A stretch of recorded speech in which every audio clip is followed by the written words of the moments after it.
it! Yay! Yes! Good morning, Kate Richburg. Good morning, Emily Miller. How are you? I'm well. How are you? I'm good. You caught me putting on my bracelet. Oh, as usual. As usual. Welcome back. Thanks. It's great to be back. I know. We missed you last week. Oh. Grace and I had a great time, but we missed you. You guys did a great job. It was fun. Yeah. Yeah, we had a good time. It was a really fun project, and you guys. Well, and nodding awesome. is like, really? I could do that all day long, you know? All day long. Speaking of all day long, this is a project today that I can do all day long. I love it. So we're going to be talking looming today. I know. I like looming. I like looming too. Well, you've got more history with looming than I do. Well, I do, and I'm going to talk a little bit about that looming history. Cool. But you know what? You know Not what history today is? looming, but Not looming. The looming history. My looming history. Hey, you know what? You know what? What? We are just past our 1 year anniversary. You know, Gita made a little note about that last week on the episode, and I was like, "Oh my god, that's right!" Isn't It totally super went right by exciting? me last week. I know, isn't it great? Yeah, no, it's terrific. Yeah. It really is. It's amazing. No, it's great. So I'm distracted by there's a big shipment that just came in. Yeah, I'm totally distracted. I'm like, What's in those boxes? I know. So it was such, when we started doing this a whole year ago, I thought it would be just kind of a fun way to connect with our customers and, and kind of, I don't know, doing kind of a new, fun, creative thing. And a year later, look at how far we've come. It snowballed into something you didn't expect. Right? Snowballed. Yeah. It totally has. But I like that. Crazy. It's you kind of dove into something that it was a bit untested yet. Yeah. And big improvements, new camera, new, Right, filming right. folks, people filming, Right. and cast of thousands behind the camera. It is true, and in front of the camera. So Just we it's been two. really fun. So, and I know a lot of you, I posted on our Facebook Live page last week, kind of reposted our very first Facebook Live. I haven't had the heart to watch it yet, or rewatch it, because I'm a little afraid about what I did. But I'm going to show you guys a couple of the projects that we did that early on. And you can also find all of our Facebook Live broadcasts if you want to go back, if you're fairly new to watching this. You can go back, it's right on our Facebook Live page, right on our beadshop.com website. You can click on Facebook Live, and there you have it. Yeah. It's all there, and you can go back, watch from our first episode on. So it was a fun year. So here's to many more, and thanks to you guys for making it so fantastic. Cheers. Yeah, it's great. So who have we got on here, Gracie Grace? We have a lot of hellos, a lot of our regulars, but Tammy's asking, she said a lot of happy anniversaries. Thank you. But Tammy's saying, it's your anniversary, but it's also Art's birthday. It is. I saw that. It came up on my Facebook, and we wanted to wish Art Del Nero a very happy birthday from the Bead Shop gang. Happy birthday, Art. Happy birthday, Art. It's great. Happiest of birthdays. Great. And a few of these viewers, being behind the camera, have been on since day one. Day one, yeah. That's right. Have been watching us since we jumped into this thing. So that's nice, Yeah. There's the old guard, the new guard. That's right. And tell your friends. That's right. Tell your friends. So, just a point of housekeeping. We've got a few things we want to share. But when we jump on, we do our Facebook Lives, you know that you can watch them several different ways. On our Facebook Live page, they stay archived there. On our website, under the Facebook Live heading, you just click over there and they're all archived on that page. You can also watch on our YouTube channel, and I know a lot of you do watch on our YouTube channel. The thing with our YouTube channel is that you don't see all of everyone's comments and things, so sometimes it's a little out of context. Well, if you go back, if you're watching this on our YouTube channel, you can go back to beadshop.com and click on the Facebook Live page, and you can download the episode notes from each individual episode. And we started doing episode notes. This was Janice's grand idea. I don't know, it was a few months ago. It's been several months, maybe 3 or 4 months now. And if you go onto the Facebook Live page, you click on download episode notes, it'll give you some of the highlights from the episode. It'll also tell you when to kind of fast forward to get to the instruction because we always do a little bit of chit chat and neighborly housekeeping and gathering around the bead table. But you usually, if you slide in at about 15 minutes or so, the first 15, you'll be able to kind of jump right into the instruction. So speaking of things that people have sent in, I have a couple there. Two Emily, really right? beautiful pictures from Lynn Carling, and I'm just gonna go over the and show those. It was really, really a cool piece that she sent in. Yeah, two. So Lynn made two pieces. One of this is from Patterning the Stones, and then the other one is the contemporary knotting. And so the last 3 weeks or so. And she also mentioned that she used Janice's instructions about learning about her best length. Oh, great! Her. Yeah, and I think that's really a nice point. People love that lengths. You know, I make stuff for myself, and I don't really make it to sell. So I never imagined on anybody else except for my sisters and me. And so it's nice to see that she's kind of taking that on and picking up on that. So I liked it a lot, and I wanted to show you the pictures that Lynn sent us. Both very nicely done. Why did I not get these up a little earlier? Hold on a second.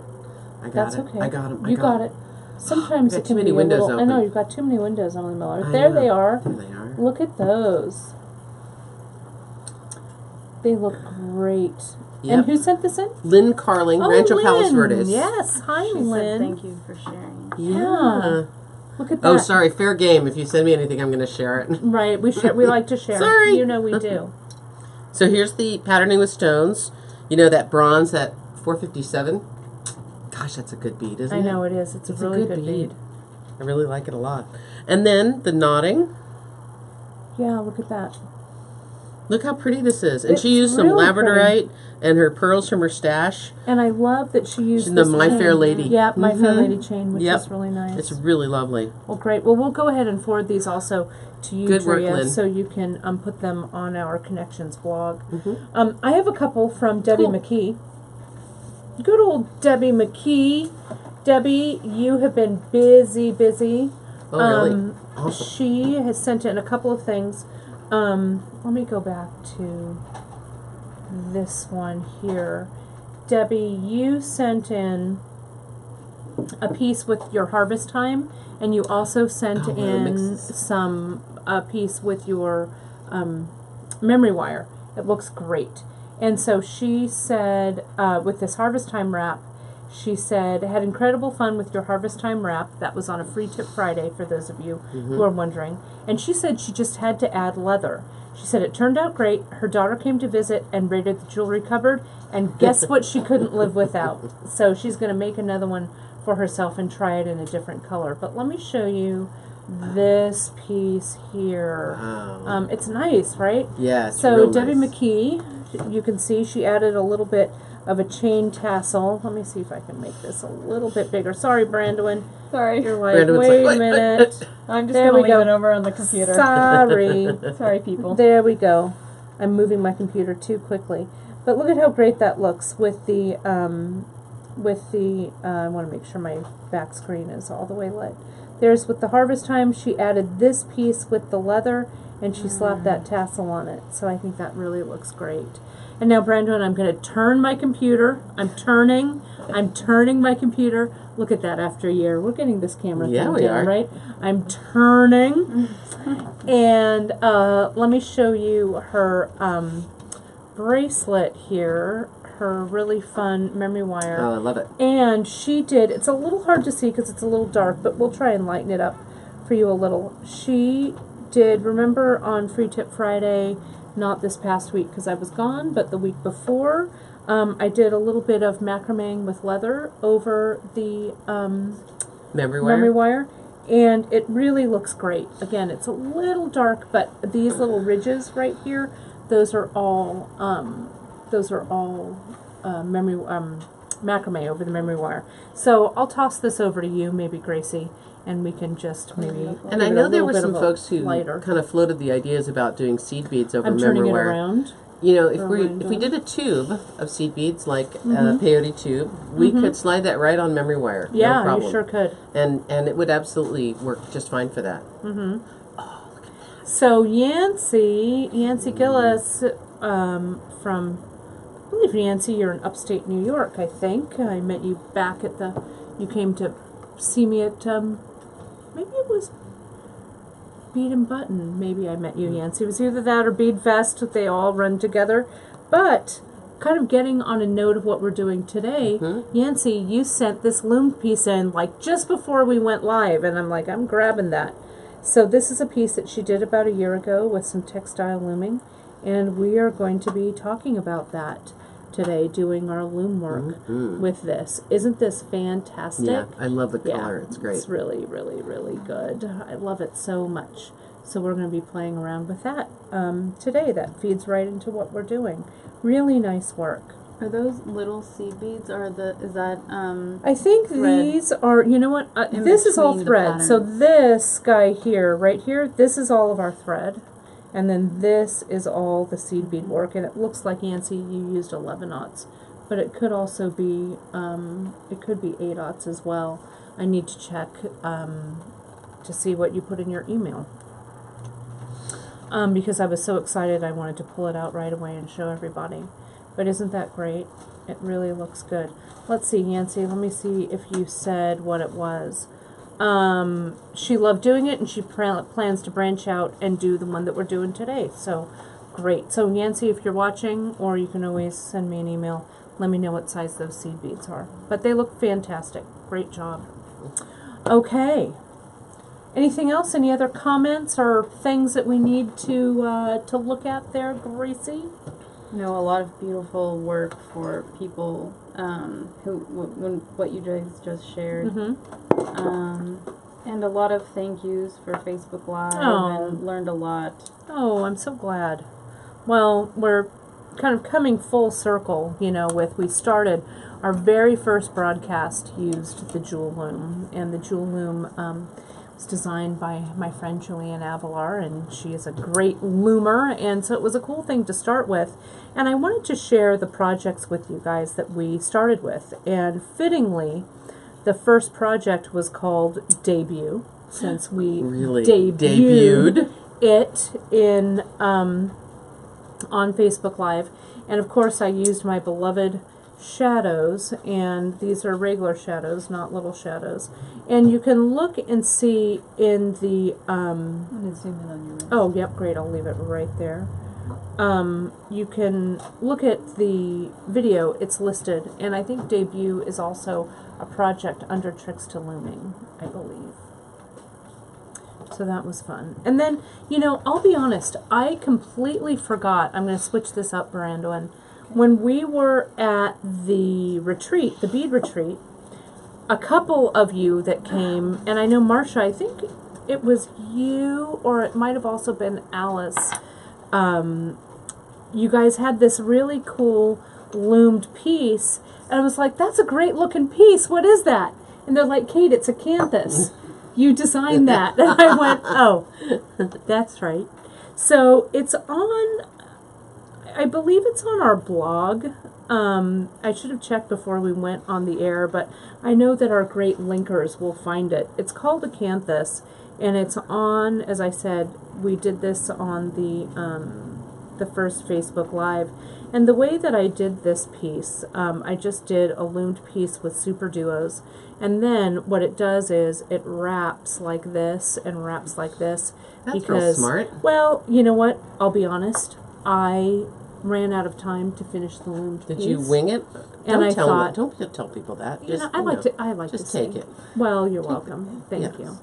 But Alice says it was her, by the way. right. and I think that,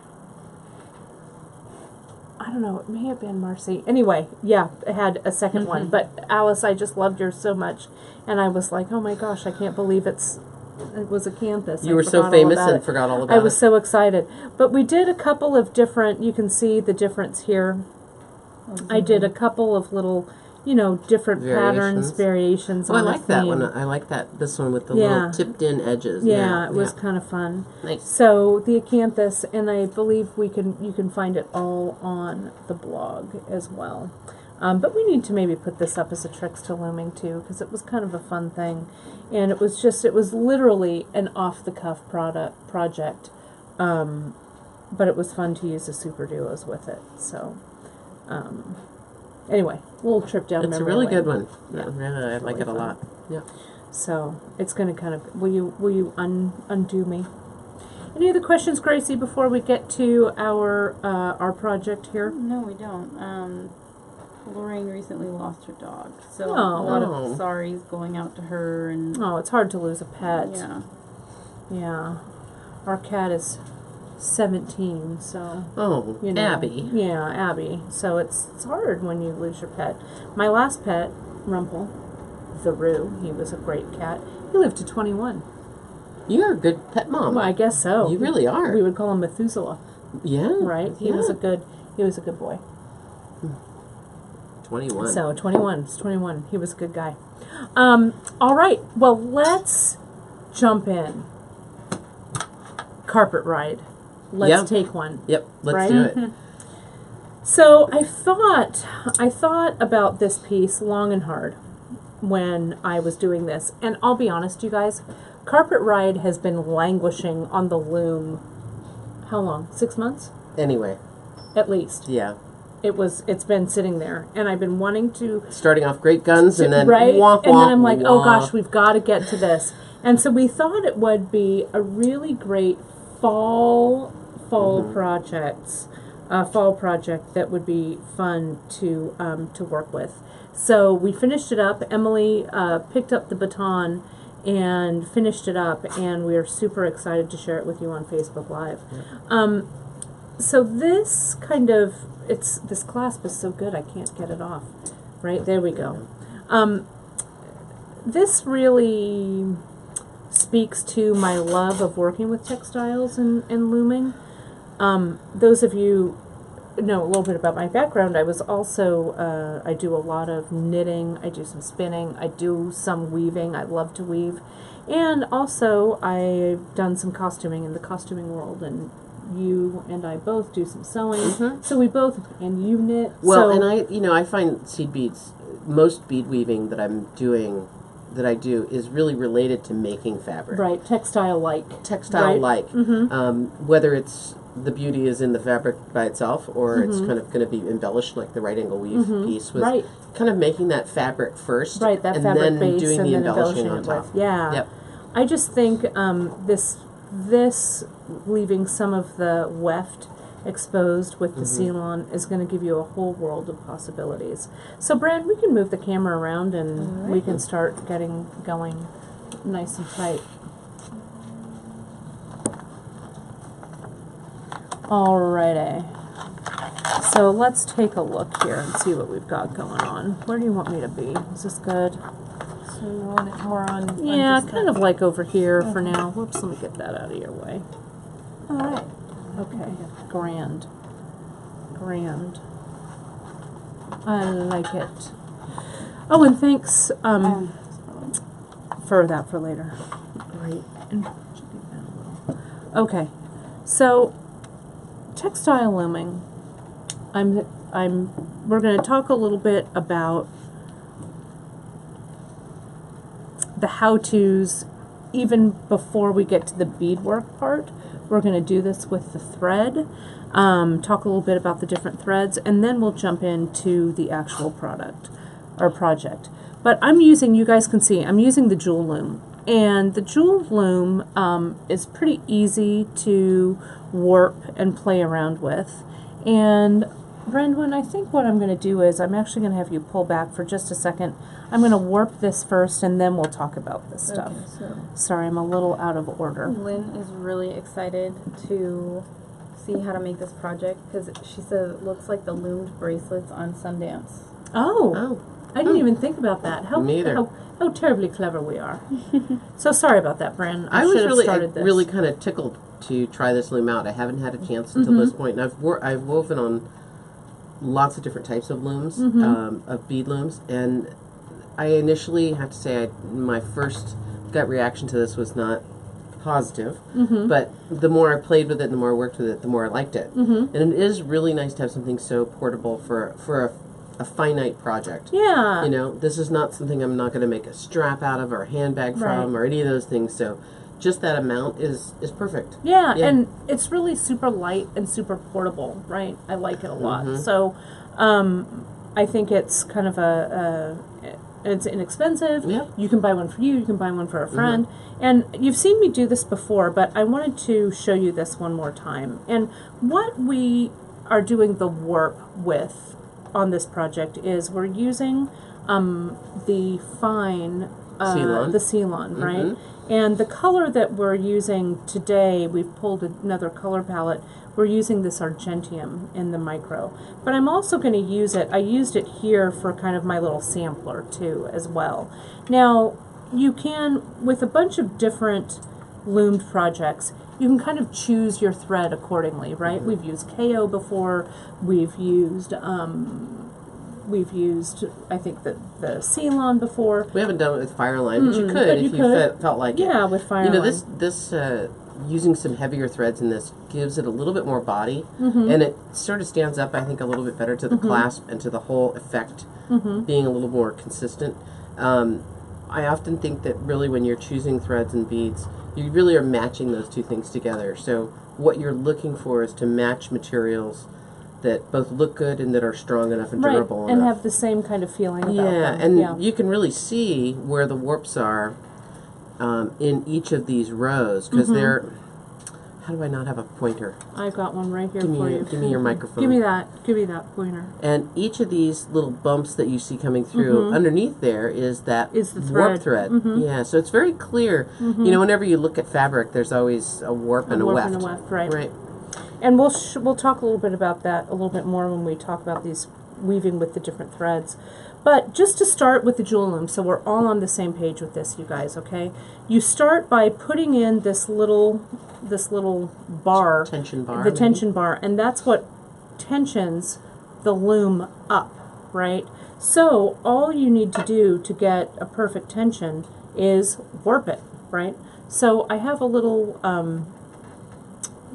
tied a little overhand knot here, and there's that little button on the back of the loom, and I just tie it down, and then I'm going to tie it again. Whoops, I'm kind of doing this backwards because I want you guys to see this. Thanks. Good catch, Em. Doesn't need How to many go to people, its natural habitat on the floor. How many How many people does it takes take a village, takes a village. to loom a jewel loom? So then I can hold this. I warp with my dominant hand and hold the loom with my non-dominant. And I'm just going to guess where I'm going to start. I'm just going to go about right here. And you probably have some kind of idea about the width of the piece that you're doing. So we're going to come around, and then I just come around this little back button. And then depending on what beads you're using, or you know how wide you need to make these channels, you can either put the loom, the threads side by side, skip a channel, whatever works. But I'm also going to show you how to move these threads around. So see, you lay it in there, go around the button, and you really don't want to put the loom down in the middle of warping. If you can, right? if you can possibly Right. avoid it. Avoid it. Yeah. Because you want to keep this tension as even as it can be, and so you just keep going back and forth. That's kind of the law of the land. You know, you want that consistency. Right. You got to start consistent. It's nothing. There's no joy in Mudville later if you're trying to make changes. And same thing, you know, like if you're doing bead crochet, right? You keep that tension the same, right? Right. So Tight. we wanna go as evenly as we can. So I'm just gonna do this way, and then let's go ahead. I'm gonna go around one more time. Bring it round. Whoops. Bring it round. There we go. And I'm going to turn it over. I'm going to try not to let go of my thread. I'm going to clip it away. Thank you. have my friend Emily grab onto it for me. What are Then friends for? I'm going to tie, that's right, I'm going to tie these 2 threads together and then kind of around the little button and again. Now, this doesn't have to be pretty, it just has to hold, right? And this is not so different from I'm gonna tie it one most more other time, it's warping quite looms that I've done. The beauty of all There we this, go. of course, is even if your threads cross one another, it's okay because that's all going to come out in the wash. Yeah, it will. You don't have to worry about it. So now what you're going to do, and this is always the part that I kind of freak out about, is you need to pull out the little bar, and you can see that everything tensions Yeah, it does right touch up up for really you. nicely. It's really nice. And then, Emily, this morning we were talking about moving the threads and stuff, and I usually move the threads using an awl or whatever, but you kind of rocked my world this morning with something fresh, right? You used Crochet a hook. crochet hook, a small Yeah. crochet hook. So like you could we use do. either the 0.90 or the 1.25 size crochet hook, and really it's pretty easy to just pick it up and lift it, move it right over, and then you can slide down that thread to the other end Right. and pick it up and move And that pick it one. up. Yeah. So like in this piece here, you can see that I've used some of the 2-hole tile beads. Well, the channel for the tile beads is bigger, is wider than the ones for the 8/0. So 1, 2, 3, 4. So I would need to walk over my threads. You know, I could kind of count them out, you know, as I'm warping it. But sometimes if I'm making up my pattern kind of literally off the cuff, it'll give me some flexibility, I guess. So I've moved those 2. Now I'm going to turn this one down, or turn it around and move this guy down. And, you know, just walk it down. Isn't a crochet hook good for that? Yeah, it really just changed. You really have changed my looming life right here and now. Isn't that great? So then if I wanted to skip, I've skipped like 1 channel of each of those, and so maybe I'll skip 1, 2 channels for these, right? If a tile is going in there, right? So we'll do this. It's so much easier to pick up. Again, I was doing it with my awl. But see, you can start to get your channels. Oh, it's also like playing. You know that? Ling. I did a woven handbag that was 106 beads across, so 108 Right. thread, or 107 threads across, and I had You to. wove it out of seed beads. Yeah, delicacy. Crazy. Yeah. Crazy girl. haven't you ever brought that in? You've seen? I brought it in. Yeah. You guys saw it. The one with the nasturtiums on it, Yeah. ivory with orange and green. Oh, you'll have to bring it in You have to again. bring it I'll bring it in Then again. you have to show everyone around. Yeah. And so when you pick out something that's that big to work on, you really quickly pick up on some tricks to make things go a little bit better. But Literal tricks to looming. Yeah, I really like that little crochet hook, and I can use it quite often. Right. It's really, I'm telling you, Emily, that's another one. Kim Crawford, it's another one for your Emily tip jar. A few people have been mentioning that already. Right? Oh my gosh. We all need to start one of these, right? So Lynn- see how we're moving this over. Oh, go ahead. Sorry. Sorry. Lynn was curious. Were you using fine or micro? I used fine for this. Right? That's what we use. That's on our list. Yeah. It's No, fine. No, it's micro. Sorry, I used micro. micro. Yep. I used the thinnest one. So Can I that's show you micro. something else? Yep. Come at it this direction. Mm-hmm. If you go here and pick it up, oops, move it over. Oh, you're really tight in there, Katie. I know. I make my warps tight. Yeah, you do. If you move it over like that, and then come back out, it'll kind of feel that snapping thing. Won't Right. feel like you're going to break But something. actually, I'm going to move it I'm this sorry. way. Sorry. You're screwing up my warp. I'm sorry. Let me just take my big fat hands out of there. Right.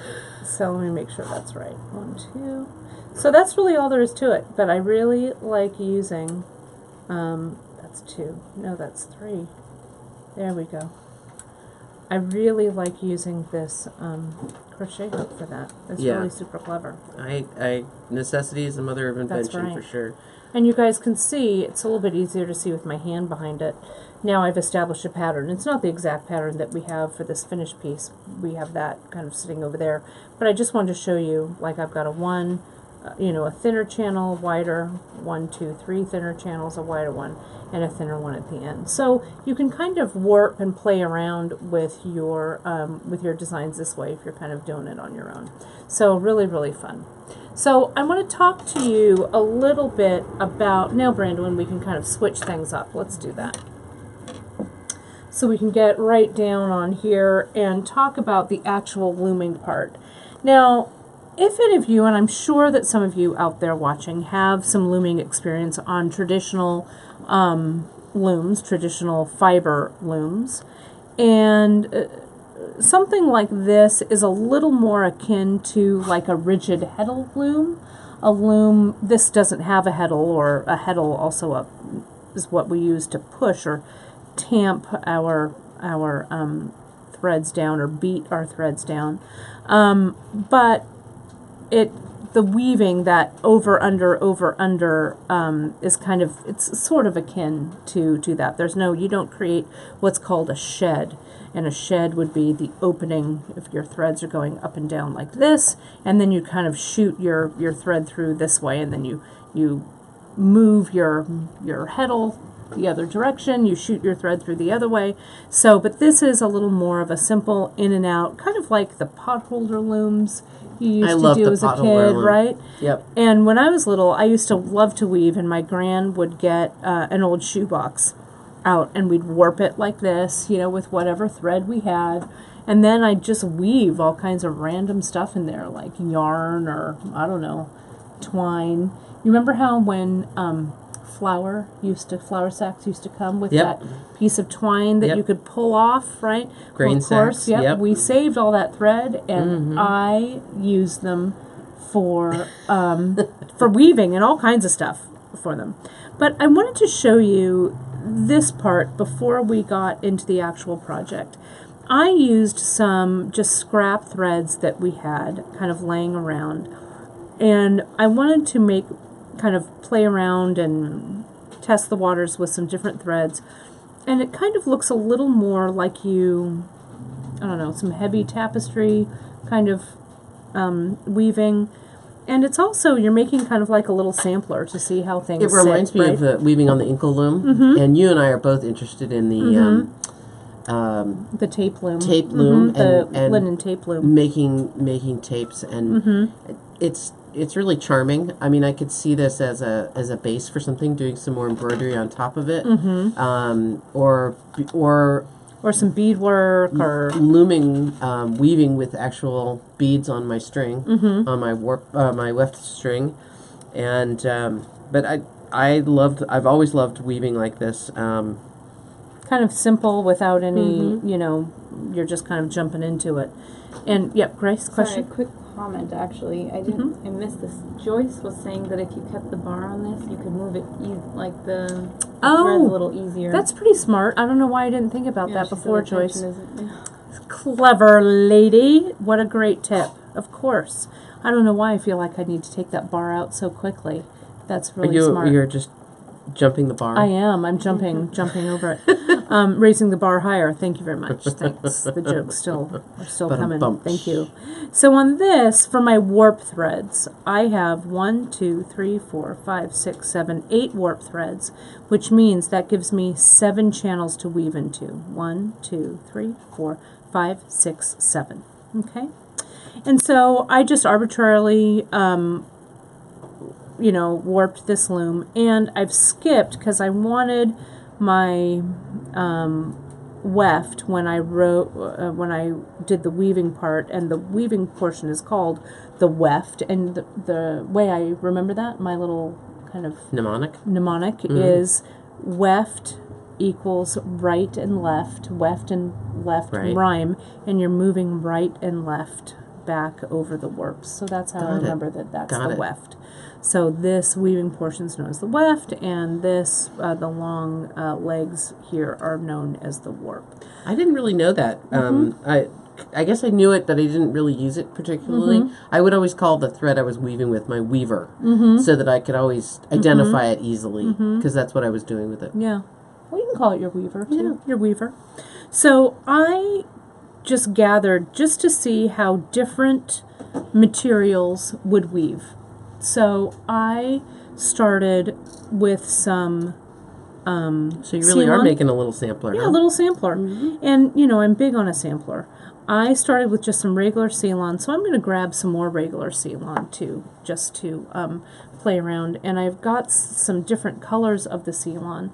And the colors here that I have, I've written them down for you guys. I've got the gray, I've got the argentium, and I've got blue morning. Those I are love the three. the blue morning. I do too. So let's do a little bit of a contrast up here. I don't know if we can see that because it's blue and blue, but if you guys can see it. But I'll do that as a nice contrast. I'm going to cut, I don't know, maybe 2 looms lengths worth. Let's see, 1, 2, maybe like this. I don't know, maybe that's 3. And I'm going to clip. Then,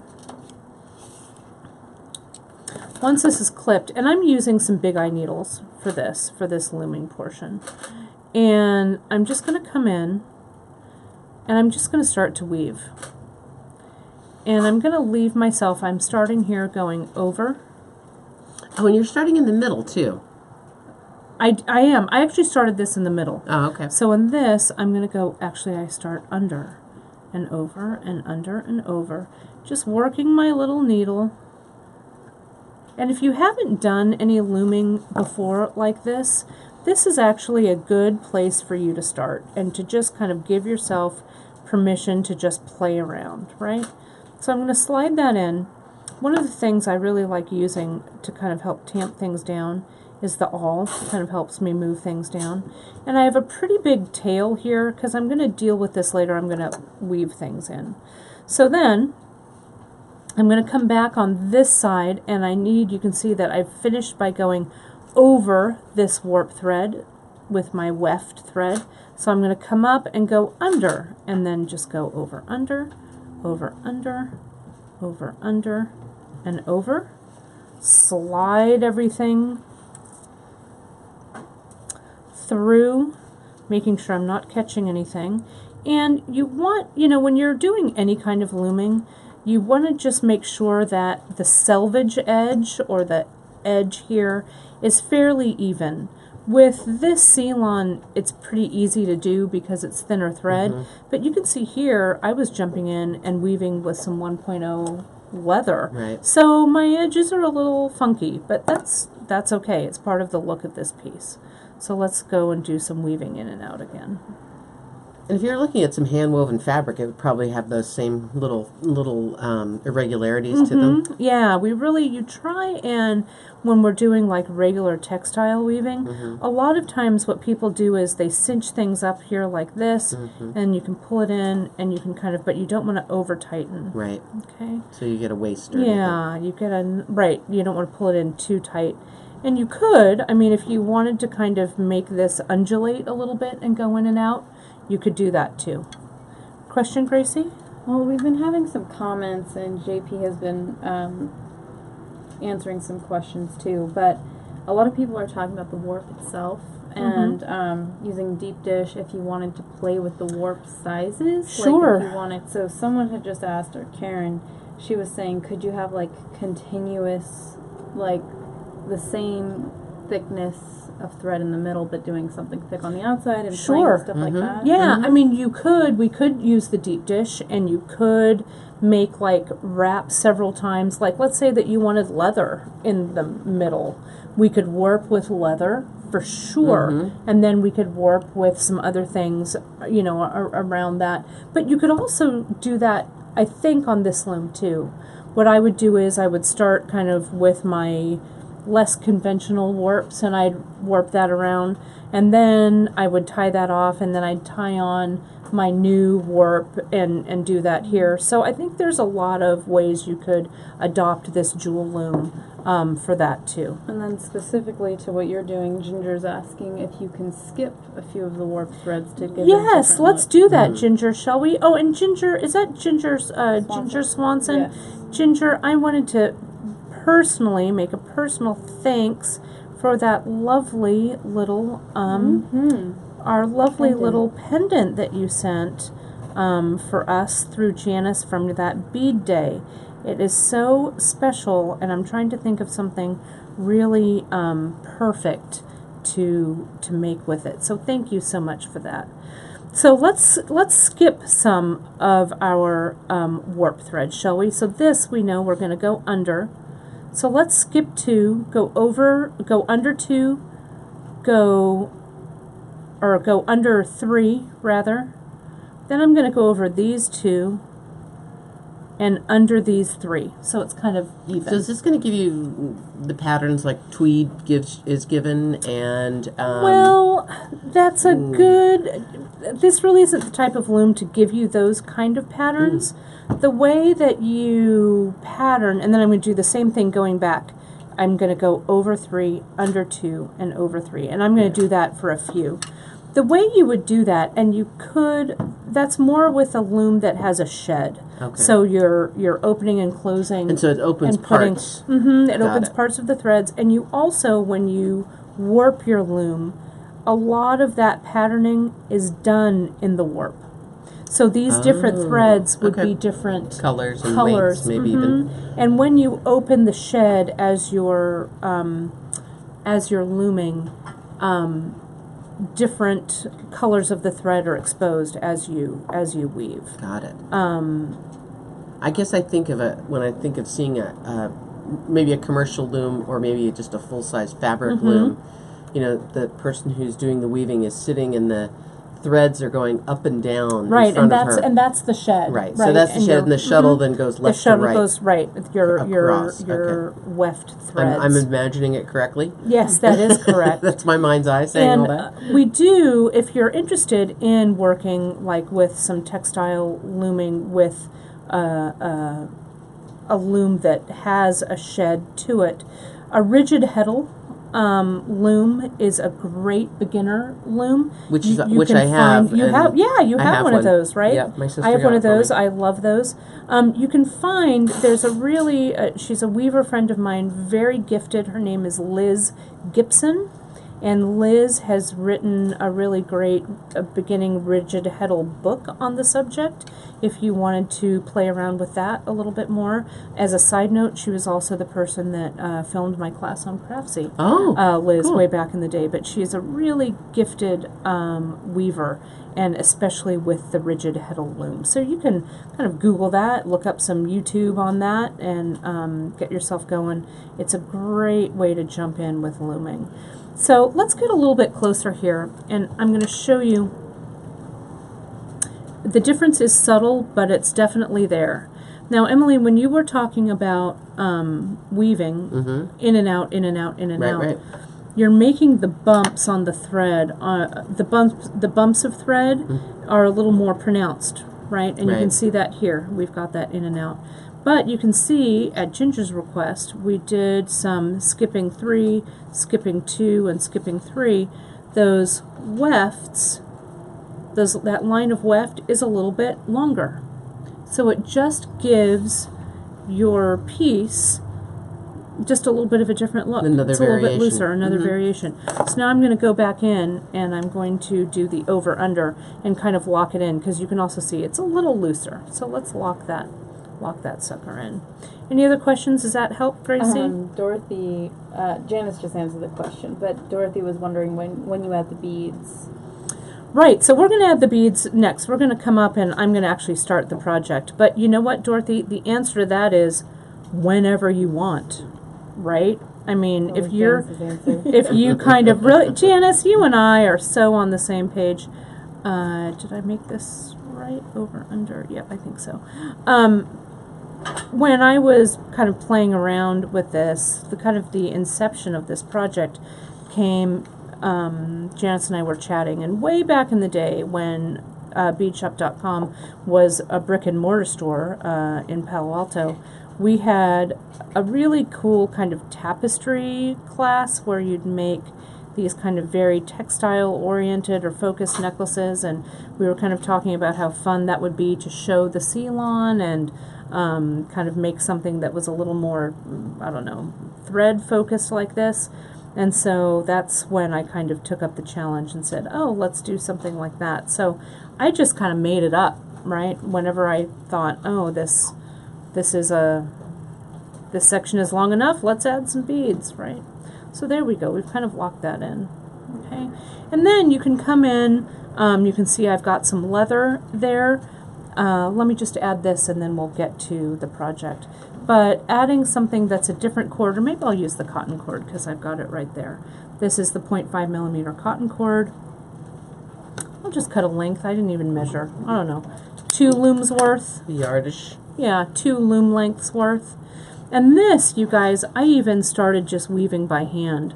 So I know that if that ended up under, then I'd start this over. And you can just kind of lay it in. And just to note, what I'm doing here, this is all on the back of the piece, okay? So I'm going to kind of start and leave off in the middle. And then I could use a big eye needle if I wanted to help me lead this thread through. But I'll just go over, under, over, under, over, under, and over, under, and then I'll just pull this guy through. Now I know you're thinking, well, Kate, you've got all of these little, you know, warp threads that are kind of ending. I'll show you how I end those. Quick question, Kate. Yeah, sure. Daryl was wondering if you have to turn the loom each time. It's a good question. No, you don't. I could come back here and just weave back the other way, but if I want to be, you know, if I want to turn it like this, I can, or I can just simply keep it in this configuration and go back. I can also work from one end to the other on something like this jewel loom. So it really helps you literally pivot in the middle of a project. And so there that goes. I actually really liked being able to turn the loom very easily. And I find that weaving left to right, or right to left for me, is a little faster. And going the other way from left to right, I have to, with my left hand, kind of gimp along, and I don't move along very quickly. Right. But with bead looming, you're always going to be working from one side anyway, so so it really doesn't matter. It doesn't matter so much. So see that there? How this 1 millimeter, or 0.5 millimeter, sorry, cotton cord, sometimes you have to let it through there, help it through with your fingers. But the cotton cord is also fun. And again, I can kind of tamp it down to bring it in, and then I can pull it nice and tight here. Not too tight, because you don't want to cinch things in. But now with this tail, I can go back and I can kind of weave back through here if I wanted to add a little more thread to this. And both of these ends will kind of end. I'll poke this through here. You want to be really careful though to open up where you're poking this needle through, because you don't want to pierce your threads. And you know it would work real well here? The awl. There we go. Open that sucker up. There we go. Okay. And see, I pivot this a lot in the middle of my projects, I think. And then here and here. Then the way I'll finish this off, I could knot this around the back, which is what we did here, and I'll come through where I want to knot it in place. Use your awl, Kate. You said that was a good idea, and it is. Look at how it opens up that little hole. And then I can just come through, bring it around a warp thread, And I can tie a little half hitch. Mm. Knot, right? Go through there. Tie it down. And then I can tie one more thread or one more knot if I want to. But I'll show you how I also deal with that little end of the cord that I have there. We have a few questions, Kate. Sure. Trudy was wondering, she wants to do a loomed bead bracelet with a slide tube clasp. Mm-hmm. She asks, how does she end the warp threads without using a lot of glue, which she doesn't trust to age well? She doesn't want her hard work to fall apart in a few years. Donna's asking how you would weave in the leather. And Ginger's asking, is that a piece of cardboard in the white section? Oh no, this is actually those are all great questions. I'm going to leave that closure one to the end, the slide tube. Do you want to grab a slide tube so everybody knows what it looks like?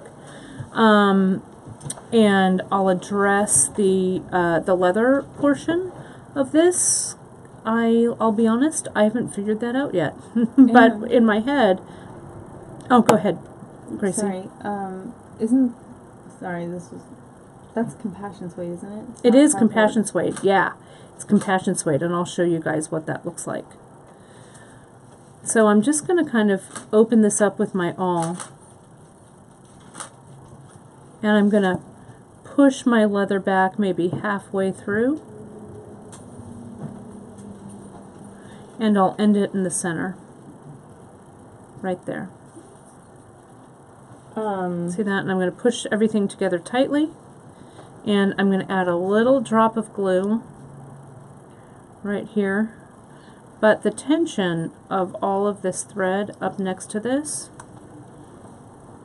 should hold everything. And see, I'm going to push everything in kind of tightly here with my fingers too. And then I'm going to come in and clip that away. And remember, you guys, I'm working on the back here. I'm going to clip these, though I would probably let these sit overnight before I clipped anything. But I clipped that one down, I clipped that. This compassion suede, I'll show you. I just kind of lashed it in there. But the compassion suede, I think, is kind of a cool thing. I don't know, when I was little, we would make these big looms, you know, kind of in the 70s it was kind of hip to do, you know, all kinds of crafts with nature and stuff, right? And so I think we made one of these looms like with tree limbs and stuff outside, and we used big rope and everything.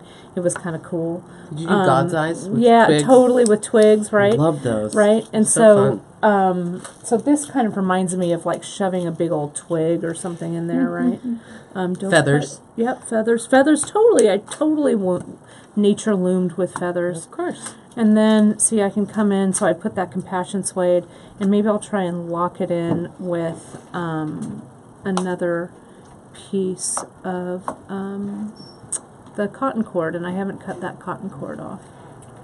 Just to say this, Lynn was answering Trudy's question about the slide tube clasp, and that she adds an extra row of beads on each end, so they slide right onto the... That's exactly what I was going to say, that slide tube. So you put a row of beads inside. And then Geek has linked for Trudy one of our past, it says looming closures. Nice. Those will both work. And so see that here, and it's come around. Whoops, I didn't want to pull that too tight. But you can see, then I can just lock this in and continue to loom. And remember, this is the back side. I'm going to flip this over, Brandwin, so you can kind of see things look a lot neater on the front, right? So it's kind of a fun little exercise in playing around with different textiles with your piece. And, you know, we're all about being creative. I love to see how you might creatively interpret all of this, but I think this would be fun. You could even start to add beads and stuff. Well, let's see how this translates to our project, shall we? Now, Emily, we have two really cool palettes. We do. For these. We use, this is the one we called Carpet Ride, and this was our Carpet Ride, right? That's the one. And Carpet Ride, we used all kinds of really cool stuff. We used the Skyline clasp, in brass, which was great. We used the KO in dark brown. Now, what we did for the warp of this guy, we used for the warp, we used the brown micro Ceylon, which was this. But for the weft, we used two different things. We used the black currant Ceylon, just the regular Ceylon, and then for the beaded portion, we used the KO in dark brown. So we like the KO being a little bit thinner to go back and forth through these threads. And certainly with those 11 seed yeah, beads, with you're the gonna size have to use 11 a aughts. KO. Yeah. Yeah. And then what we also used is we used the Tyla, and we have, this is the Picasso Seafoam Tyla, which is this guy here. We used our this 4mm, this opaque yellow copper Picasso. We used an 8mm, where is it here? The antique copper. And then, of course, what did I have to use? I had to use little shadows. We used those in antique brass. And then we used, in the seafoam green also, we used the 11-aught. And, you know, this little seafoam green bead can sometimes be a stickler to get. So here it is in its original form. We have more of these actually coming in. This Picasso finish on those 11-aughts, sometimes they're just, we just can't get them from the manufacturer. I know. You know, the Picasso finish has gotten so popular. I know they're doing Delicas now in it. Yeah, they're so popular. It's going to make us crazy, but the factories can only do so much at one time, and so it is going to, there are going to be times when things are going to come and go. Yeah. And so we did a nice little substitution with this eucalyptus. And you use this eucalyptus I love that eucalyptus. In the ombre. Yeah. And we thought it was a perfectly lovely substitute. So that's also listed on the materials list. But you know, you do you substitute. You could put in a you could put in another copper bead. Actually, the color that we picked for even the next palette would work really lovely in there too. So this is our other palette that we've used, and what I'm going to play around with today. This we've called Moonlight, right? And so our, whoops, there's so much thread. Am I going to move the camera with my thread? There we go. We did the warp portion here. We've got this with the chocolate Ceylon, which is this decorative warp. And then we used for the weft, we used the light gray KO. I'm sorry, I'm totally lying. We used the Argentium for the warp, and then we use the light gray KO for the weft under the beads. And the beads that we've used this what's this one? It's the 11-aught here, the matte metallic copper seed bead, the matte metallic copper Tyla, and then we've got a fire polish there. It's that blue tortoise fire polish. I love this one, which is real pretty. And then we've got this zinc, the antique zinc, which is right there, which I think will be beautiful. And then the shadow, the little shadow we used, was the shiny silver. So let me show you how we jump into this one. Oh, also, of course, we used the Skyline clasp, but we used it in silver. So if we look at this piece here, whoops, and do you want to kind of make me a little end, or do we have something to cut off? Let's make a little. We've got it there. That one's fresh. You can start with that. But if you're going to work on that, that's fine. Either way. But we need at the end to cut it to demo. Do you want to do a quick little? I will, but I'll do it on this one. Okay, sounds good. And this one's laid out correctly, right? For our yep, perfect. Just double checking. For the check glass, it was 4mm. Yes. Yeah, 4mm. And so for the pattern, and you can see on the project, if you go to the project page, you'll see a project map, and you'll see kind of the layout for these. What I want you to do is tailor make this for your wrist, really. And so when I do that, I start in the middle, usually, and then I work my way out. So for this piece here, I actually started with this as the center, this center portion here. And this has 1, 2, 3, 4, 5, 6. This is kind of a 7-row portion. It reminds me of the medallion in the middle of a carpet. Right? You know? Yeah, and you kind of work your way out. So I established this pattern first, and then I did the sides, the kind of exposed thread weft, and then I just kind of took derivatives of this center medallion pattern and just went for it. And you can see all of these sections here, here, and here are the same. But then as we got towards the end, we had to maybe make things a little bit smaller to make it fit correctly. So you can just kind of decide what length works for you. And I know you're asking, Kate, how long is this piece? So the actual weaving of this is about 6.5 inches. And so we add about an additional inch with the clasp, and it comes out, maybe we add about 1.25 inches. So it comes out to about 7.25 inches.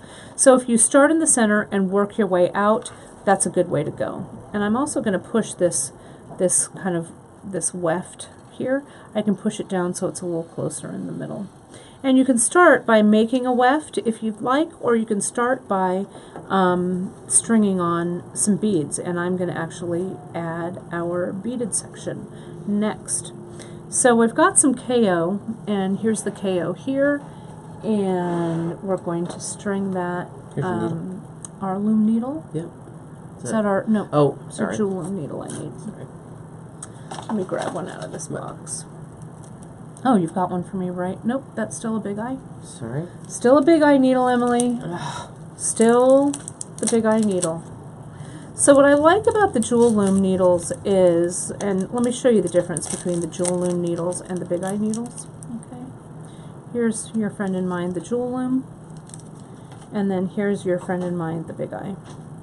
The big eye I use for the thread portion of this because it has literally a big eye in the center, right?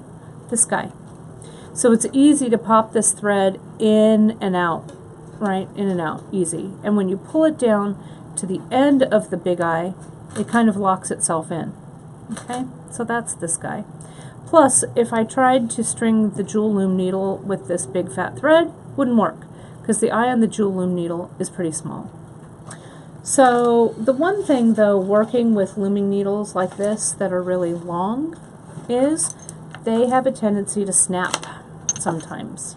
So you really need to be aware. I don't know if, Emily, if you do this when you're seed beading a lot, but sometimes we have a tendency to want to bend our needles a lot, or at least I do. I'll tell you that my needles at the end of a project, they often look a little bent. Yeah. And I find that they're really actually a little bit harder to thread if they're bent. Do you want to pass me that skyline clasp? Sure. I just want to double check that the width that I'm making these Is correct. Is correct. Yeah. And I'm going to make it just a scotch. You know, Cinch it in. Technical terms, right? Right, cinch that sucker A in. scotch thinner so that it fits in there nicely.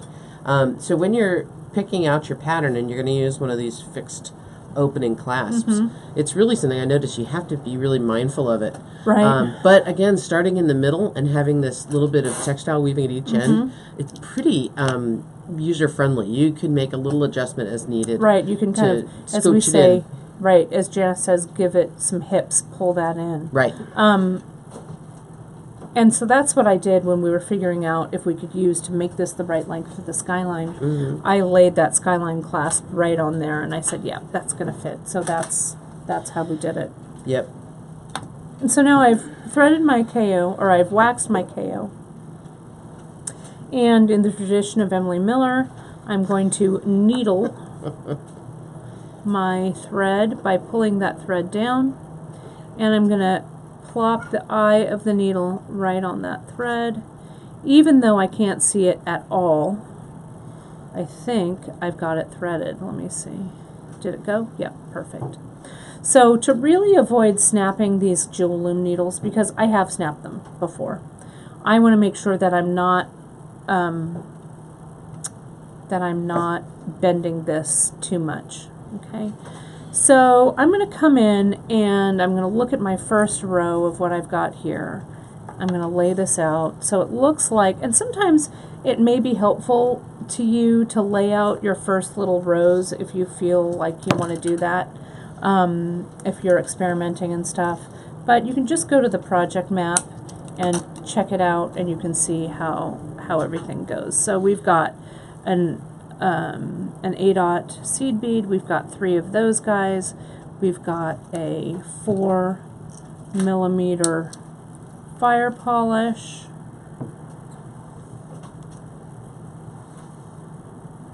We've got another seed bead, or another 8/0 seed bead.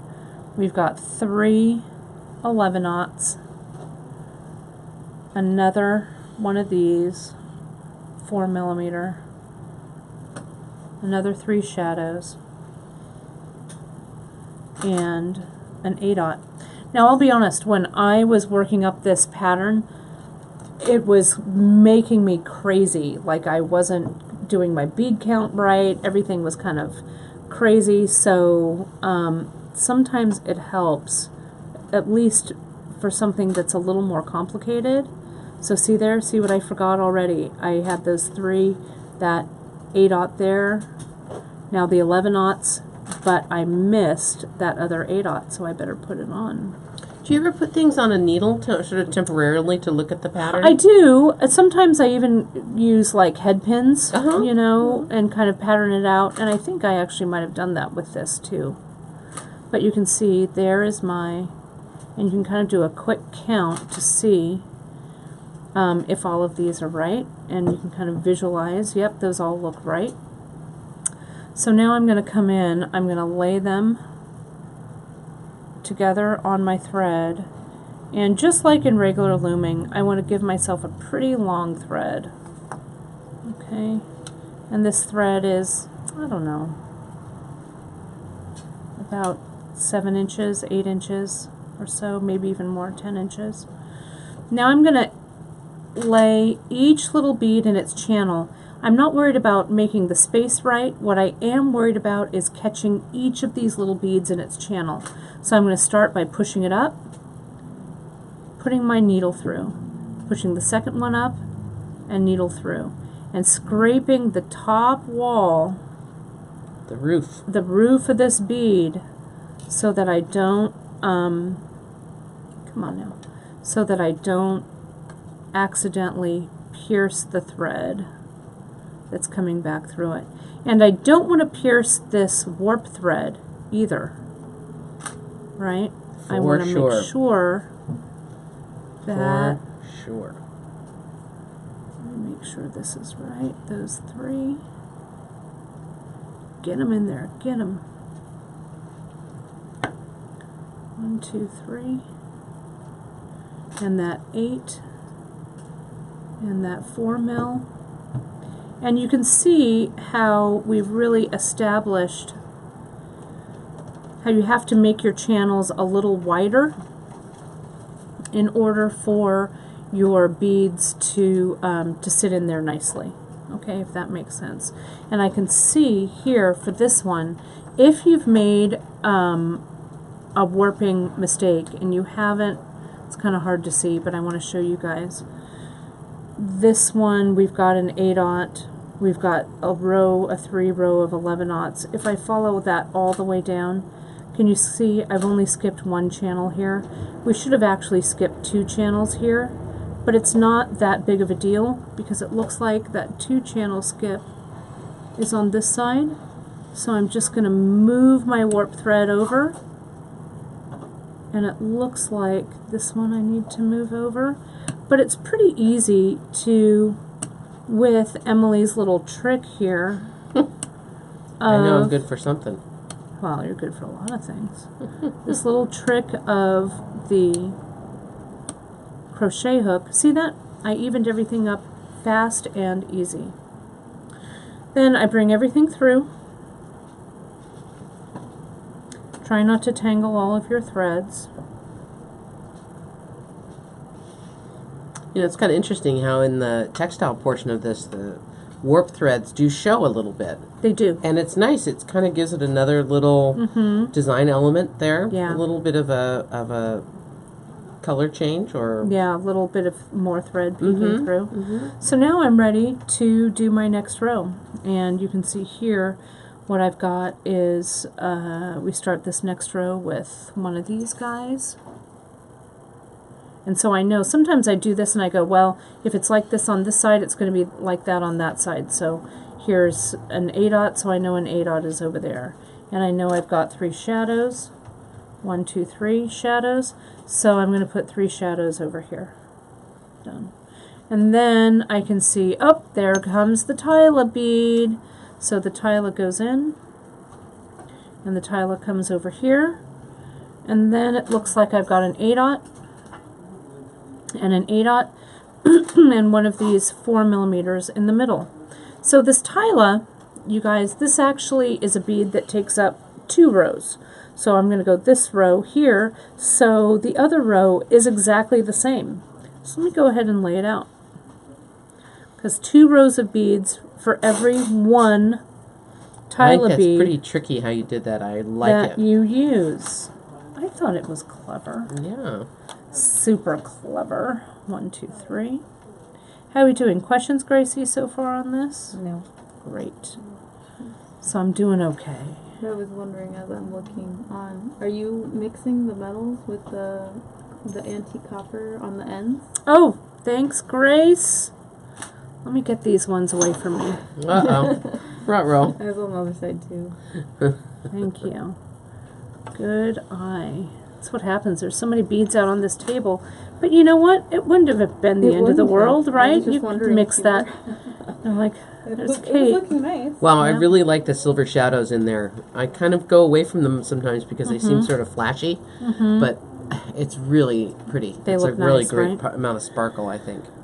So then I'm going to come in and I'm just going to start my lineup. 1, 2, 3 of those guys through 1 hole of the tila. That seed bead, this 4mm seed bead, tila, it's getting there, and these 3. Okay, 1, come on, go in there, 2, 3, and we end with your friend and mine, that A-dot. Okay, so notice here, I've gone through all of this, but we've got that other row. The second hole of the tila is there and there. So we'll come in, we'll add that row after we lock this row in. So I pull everything underneath my loom. And you know, establishing the first few patterns here, the first few in your loom can kind of be, right? Not the most fun part. Not the most fun. But I really want to push this up. Lock those guys in. Here's my tila. So I'm going to go through that hole. There it is. And this one, this bead here. Push that tila up. I feel it's like a little flag at this point. A little flag that's kind of waving around in the wind. And we're going to just go through there. And that's this jewel loom needle, having a long needle like this really helps you get it through in one pass. That's why I'd choose, another reason why I'd choose long looming needles rather than shorter needles to try and kind of, you know, shove it through in parts. We did have a question. Sure. Is this the backside you're currently working on? Well, to me this felt like it was pretty back or front, that it really didn't. What do you say, Em, when you finished it up? You know, I think really the only thing I want to do is be consistent. Yeah. So either pick this, if this is the back, this is the back. And then that's the back for the rest of the project. If it's going to be the front, it can be. You'll be doing your finishing on the back side than the underside, which that's fine. It's just a little more headachy having to tie off knots or feed things through. So Monica's asking about tila sides. Do you have a preference? half tila versus tila? The tila, is there a front or a back with the tila? Not especially. No, I don't think there is, to me. One of the precursors to tila is those little kind of radiator ones, niblet ones.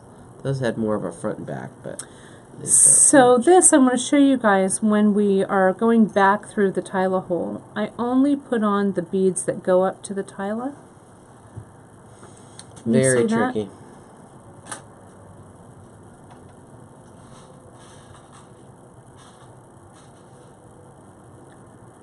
Then I'm going to go through the whole of the tile bead. See that? There it went.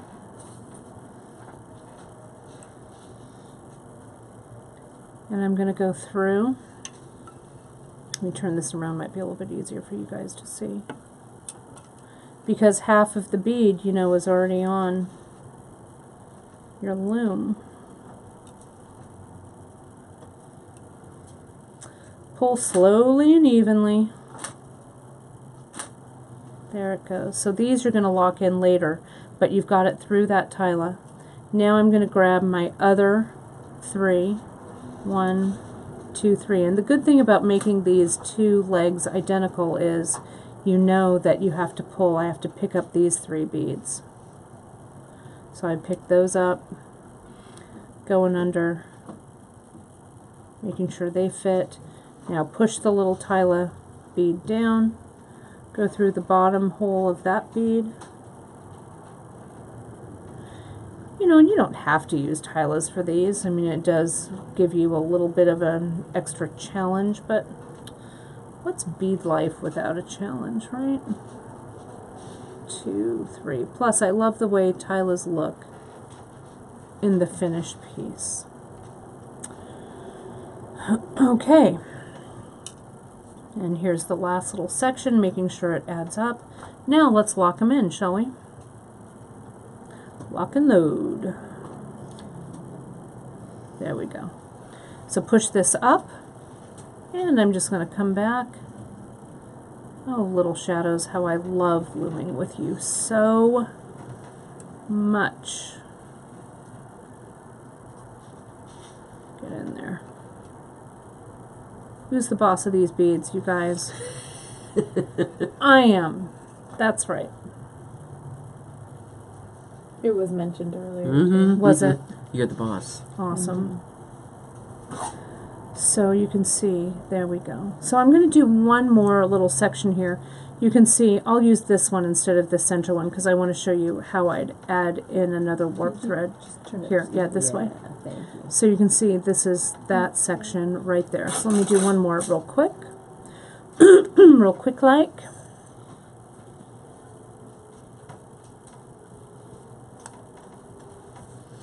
Now with this, you guys, and you maybe have been seeing this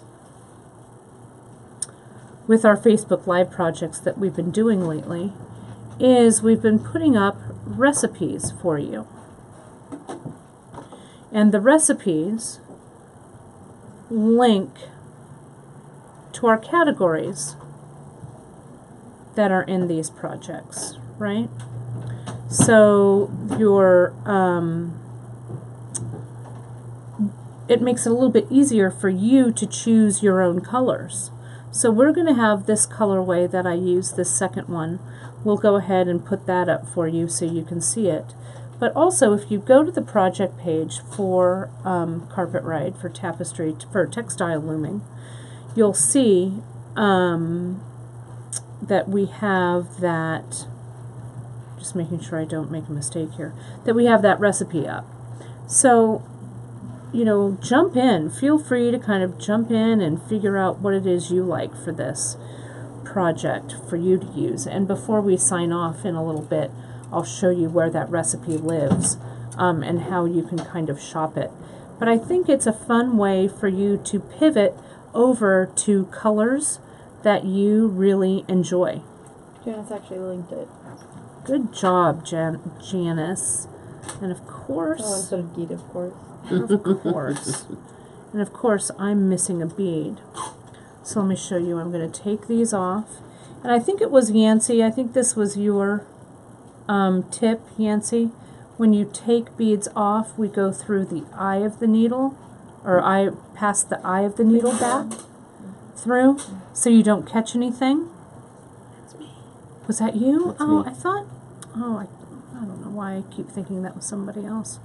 I I'm going to throw that in, I first. I put the bead that I'm missing. See how I kept them lined up in my fingers? Now I just put them back on. Because again, who's the boss? Me. I got you, beads. And so here's our last little section. Here, here, here. Our 4mm. Our 8/0. I was so in love with the first colorway. I am now really in love with the second colorway. This was a Isn't that palette pretty? that Janice and Emily, Those you guys pulled those this blue palette. tortoise are awesome. Yeah, they're to die for. Yeah, they really are. Colorways exude like this time of year and like the holiday Really season, does. Mhm. but not so literal. Right, not like, oh, Mhm. let's Really see. nice. Really like both of them. And Yancy says it was me for the back of the. I thought it was too. I thought so. So now, you guys, I put, while I was chatting and looming, Ruh-roh. this bead, I put on an extra 8/0. Oh. So this is a metal 8/0. You know what I can do? Can you break it out? Yep, I can push it up. I can snip, snip. I can take it out. There we go, because it's metal. Mhm. And you know what you can do? Cut metal with Flush cutters. your flush cutter. Bam, done and done. Okay, there we go. That is, I am also in love with this. Let's my just do gosh. this all day, shall we? The browns too with the silvers. Mm-hmm. Really. Really beautiful. Well, Janice and Emily knock it out of the park on a regular basis. See, you guys didn't even need me here last week to choose this. Look at how beautiful it looks, and look at the contrast in It's the warm and the color. cools. Yeah, Yeah. it's Yeah. gorge. But in Yeah. both pieces, like the warm, your sample, Kate, Mhm. has the cool blue, and then in the silver sample, it has the warm brown. It just really looks It really, great. I think it So looks I think good. it's nice to think about choosing the pieces by using the idea about contrast. So thinking, what's going on here? I don't have a lot of zing. I don't have a lot of pop. So that could be contrast in tone. It could be contrast in metallics. It could be contrast in blue and orange, making that kind of across the color wheel kind of popness happening. I think the silver shadows really do make this, and we could have done antique silver, and it would be a little duller, be a little less flashy. But that's about my speed of flash. I'm not a big crystal lover or super shiny stuff, but I do like the silver one. The I do silver, too. Shadows. So now I'm just to end this beaded section. You guys can see I'm weaving this back in, and I'm turning a couple of corners, weaving, weaving. I'm going to go through this Tyla. It's just how we've started and stopped things before, right? Started and stopped. Now I'm going to go here. And once I've kind of woven it back through, turned a corner, whoops, taken that KO safely out of range. Right. I can also, for a little bit of insurance, I can come in.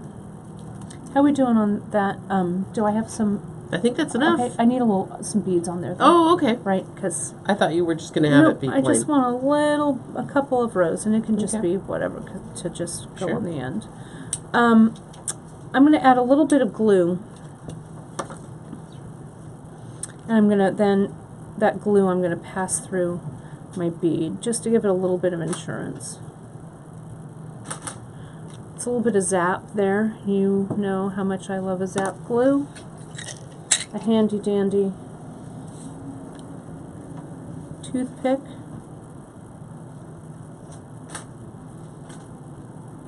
Kind of saturate that piece with the glue.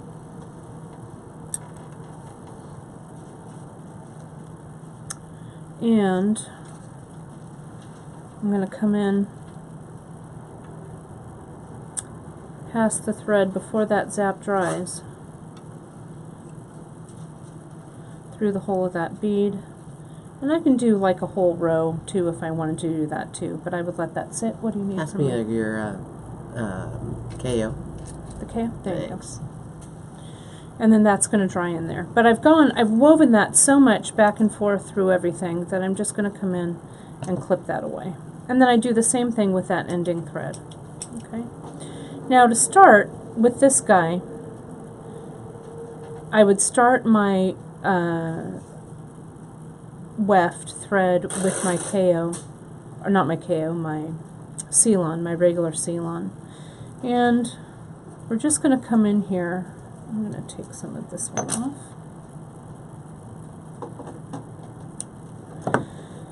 I'm just going to get my big eye needle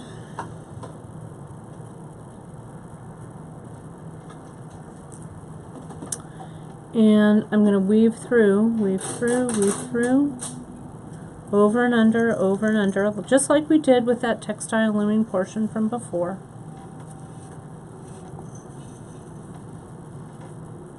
And I can pull it through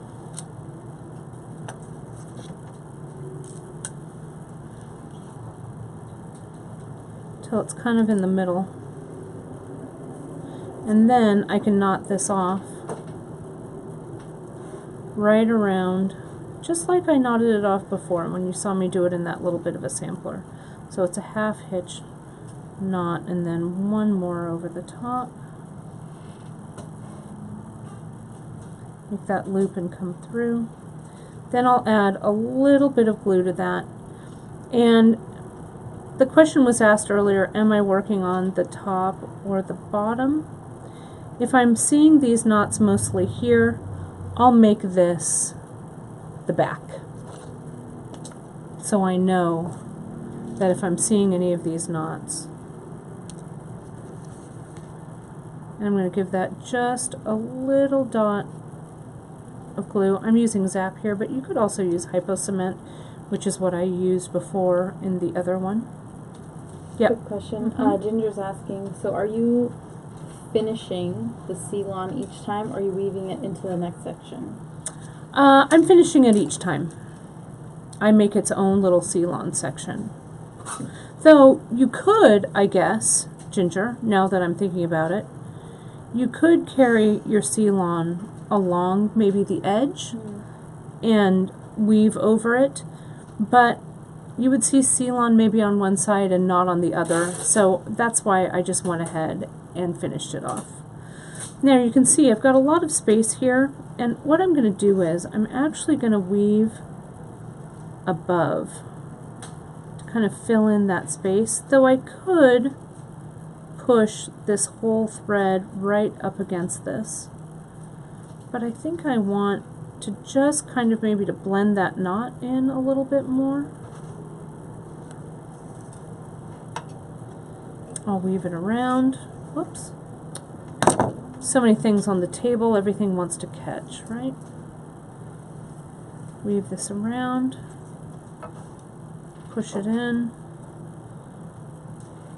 Then when I come back,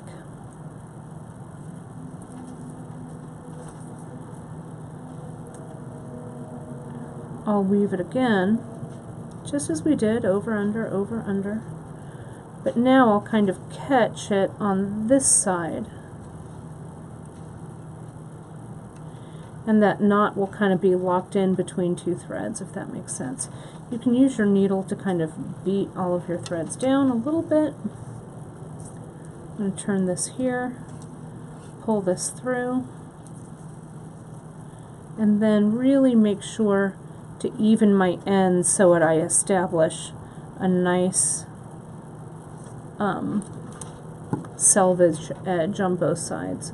So if I need to use my awl to kind of pull this first one in, not too tight,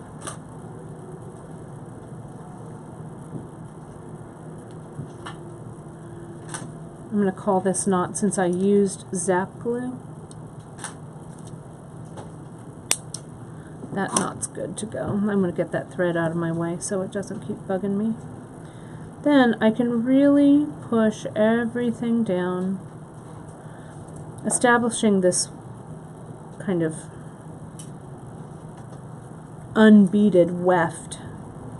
Takes a little bit of patience as you're doing it. JP was mentioning that if you did a row of just shadows which have large holes, we could put the seal on through that. Yeah, that's that's a thought. really good thought, Janice. Actually, I really like that. We put the seal on through something that has a large hole. That's actually genius, JP. Really, Even those metal really ADOTs smart. have large enough holes. Yeah, that metal ADOT would work that way too. That's a really smart way to do it. But I can see how I'm kind of pushing that little knot there, and that knot is just going to blend right in to my weaving. Super smart, that Janice. She's a good loomer. All of our tricks to looming, Janice is pebbling. I think that's what that's called, right? And that tricks to looming. It's a really fun one if you're itching to do some more looming beyond this textile looming. There we go. And so you just want to make your sides equal.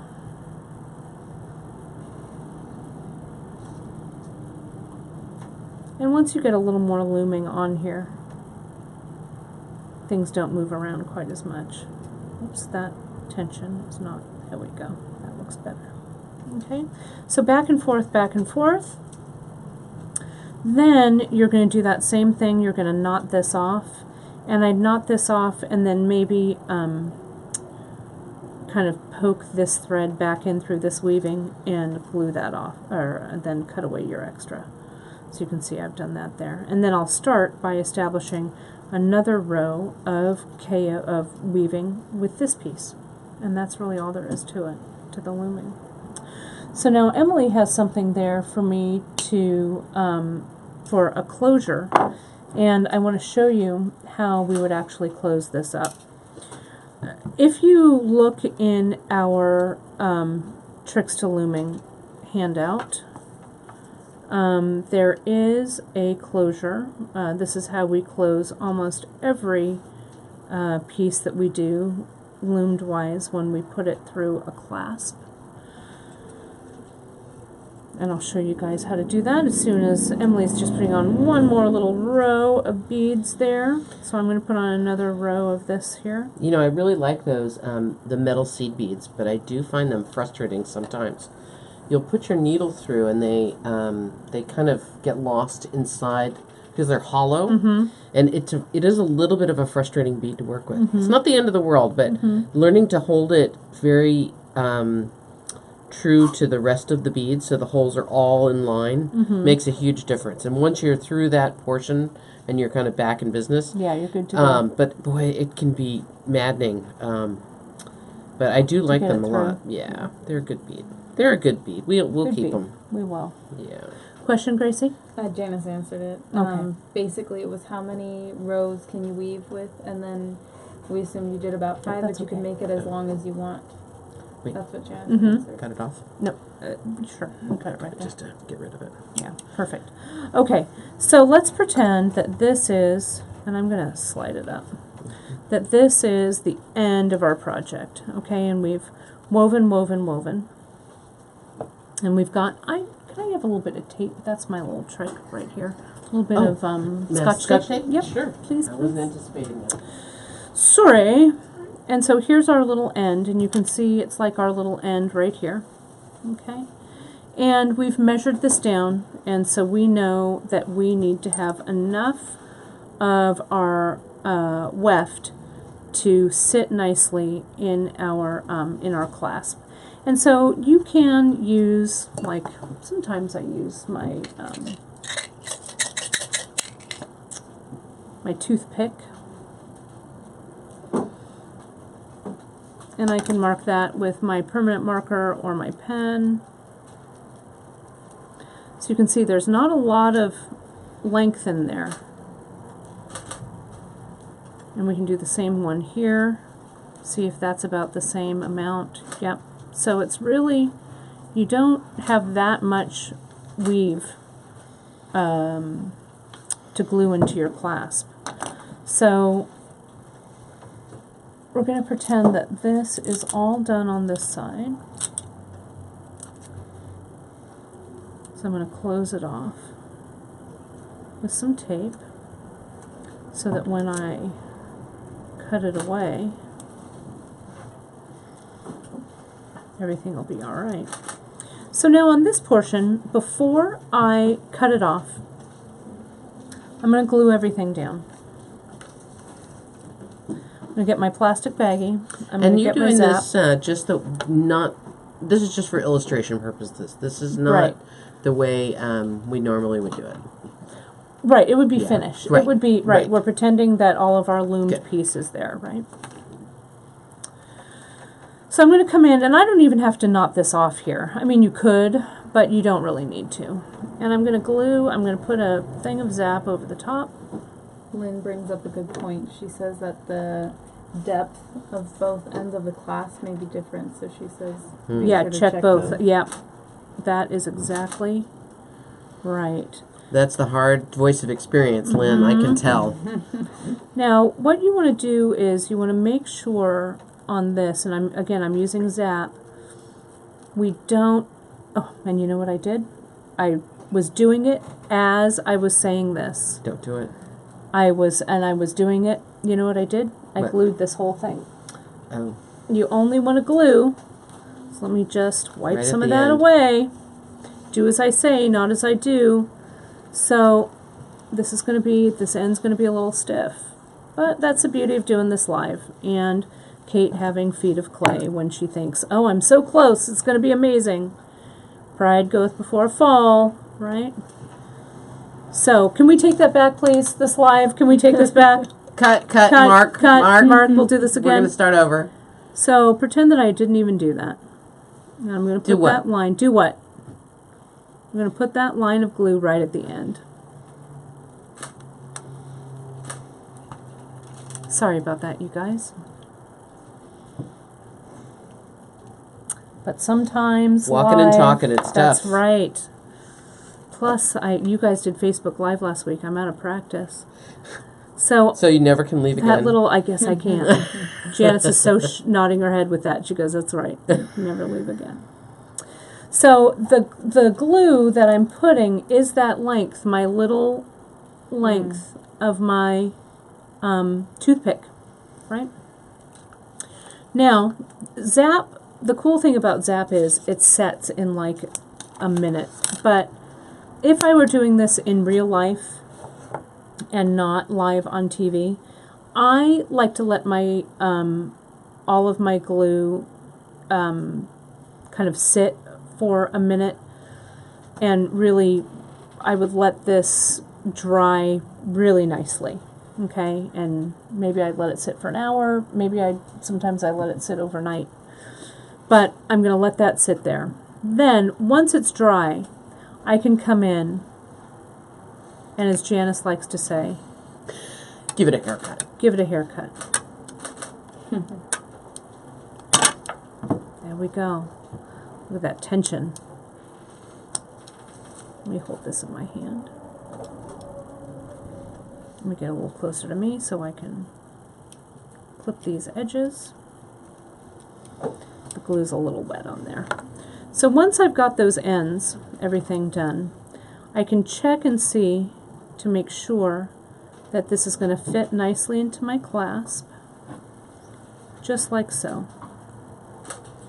Now, what you could also do, and it's something I'm kind of thinking about doing for the ends, I'm going to cut this other half away too, so I'm not dragging the jewel loom away with me.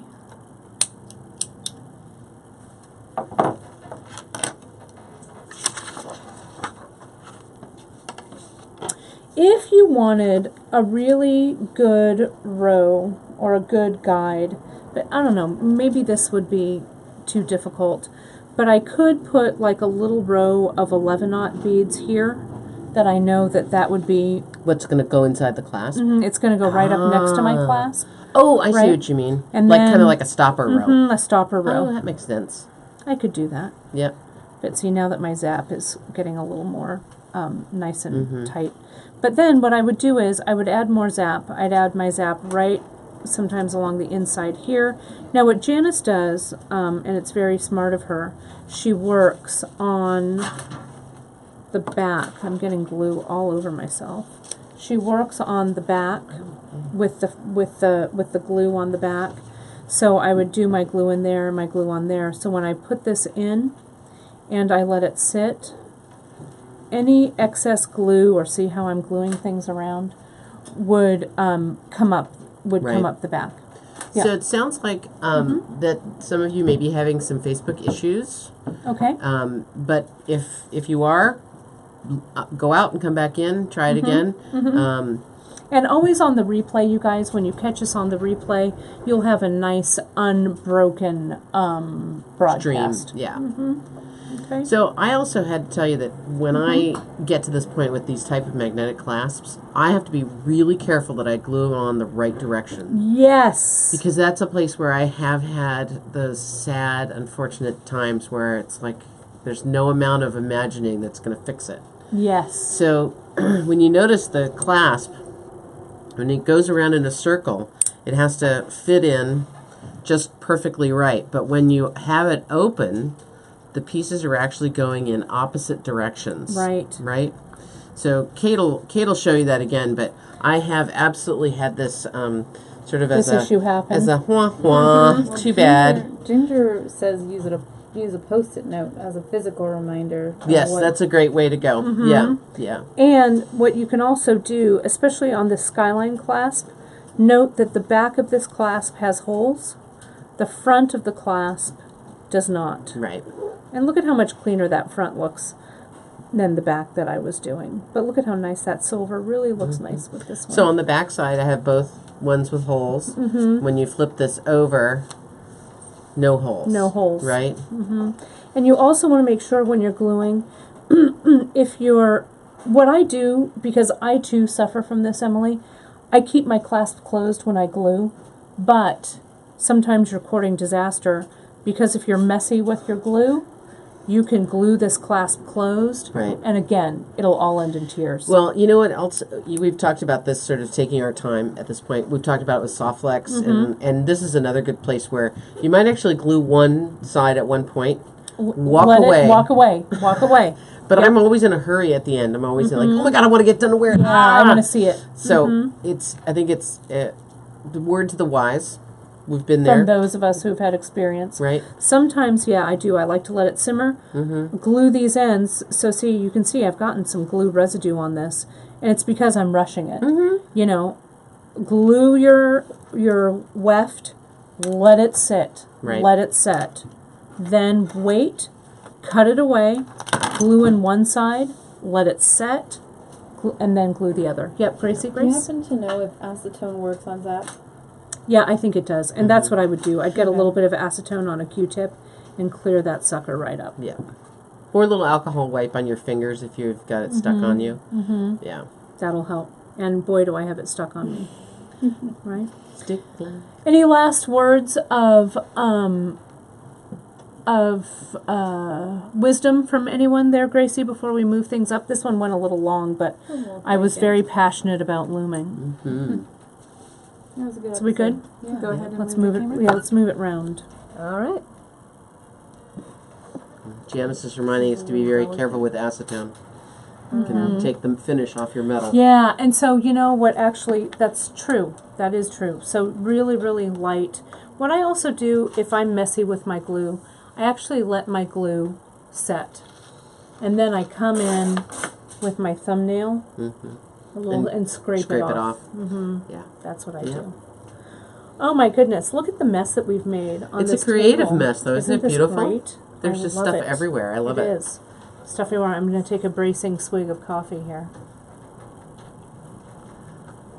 Good one. Good one. We have a few questions Sure. about the add to wish list and what's going on with that. I'm going to grab another one. Okay. Let me. Where's my computer? I don't know. Down the side? Where did I put it? It's right here. Great. Here it is. I wanted to show you guys the recipe here real quick before we sign off. Because today, our ingredients sale, our Facebook promo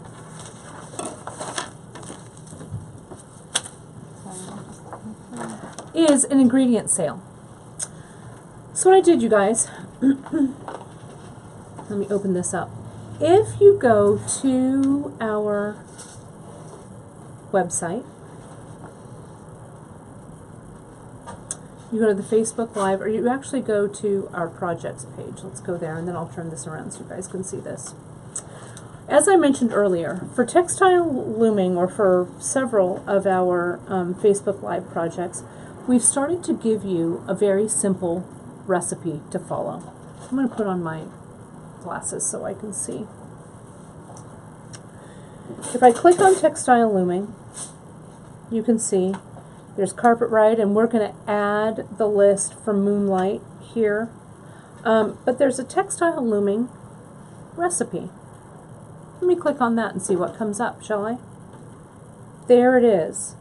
Here's the recipe right here, and it says what you need. You need a skyline clasp, so you can choose the color you like, KO thread, Ceylon, micro Ceylon, etc. So let's see, when I click on skyline clasp, see how all three of the skylines come up. And you can just add the color you want to cart.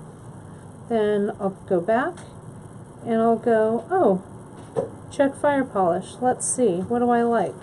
Oh, I'm digging this glittery matte graphite. Let me add one of those to cart. And then let me go back and back until I get to the recipe. Mine's loading. Oh no, there it is. It's right there. And then I'll go, okay, my Tyla. And I'll check my Tyla. So you can see, I don't have to belabor, I don't have to make my own thing in the cart, but you can see it's pretty simple. Then with the ingredients, all of those things that you put in from the recipe, if you put in until midnight tonight, Loom 15, that's going to knock 15% off of your cart. So That's it's a nice little chunk. It is. Yeah. It's nice ingredients, and you can follow the recipe that we've put up there, or you can make your own from the recipe, but all of those ingredients are 15% off. We wanted to see how you liked it. Yeah, I thought Gracie. this was a funny comment. Joanne says it's low-calorie recipes. It is. It's a low-calorie recipe. If we could just figure out a way for it to burn a little calories, Right? If we could have negative. We beat fast. We beat fast. On the Oh, treadmill. cardio. We're going to get to that cardio through this. Everyone, take your pulse. Right. So not only I always feel like Ron Popeil, but that's not all. Right. I know it's But here wait, somewhere. there's more. It's somewhere on Right this there. messy table. I was looking for it how too. good you are. You had it. I had it all the time. So those of you know, I went to Bead Fest this past weekend. It was a lot of fun. A lot of you went with me and saw a lot of great demos and a lot of fun stuff that we did. Well, I also got today's giveaway from Bead Fest, and I was looking around at some of the stones, and these sizes maybe are a little bit large for our textile looming, but maybe you could incorporate them in there. Oh, you could totally incorporate them in there. Found 3 different beads that, and we don't carry them yet, but we They're will. brand new, because and we love this them is the so only way much. to get them. We've got some little lava beads, so I have a little mix here. I've got some lava beads. Look at these. They're black lava. So cool. I've got a new type of Z bead, like our banded, our I don't think agates. I've ever seen lava beads that small. I know, aren't they nice? Usually they're about that 4 mil. 10 They're or big. 12 I know, millimeter. and I love Yeah. them small. And look at this, like our the Z beads or the agate beads, the new The ones that etched we're carrying, agates, the yeah. etched agates, right? Really beautiful. And then I found some matte tiger eye, and I know you love tiger eye. I do. It's one of those stones I love to look at. Yeah, because You know, there's so much there's going so much on. going on. Each one's a little Yeah. different, and oh yeah, And I'll be honest, I don't care for tiger eye all that much. I know. But I saw them in this matte, and the quality of these stones are so delicious. I was like, I love them. I love you, matte tiger eye.